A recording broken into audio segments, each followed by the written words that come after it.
বালতিতে লাগানো এই লেবু গাছটি কিন্তু খুবই তরতাজা হয়ে উঠেছে, কিন্তু সমস্যা হচ্ছে যে লেবু গাছের পাতা এক ধরনের পোকাই খেয়ে যাচ্ছে, কিন্তু কী পোকাই খাচ্ছে এটা বোঝা যাচ্ছে না।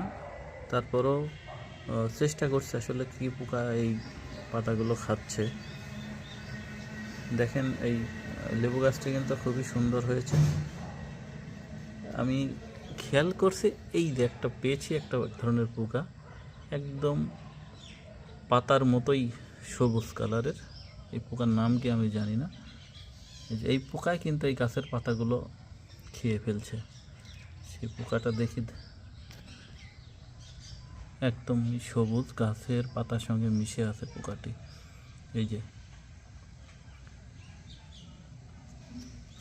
আমি ধরেছি।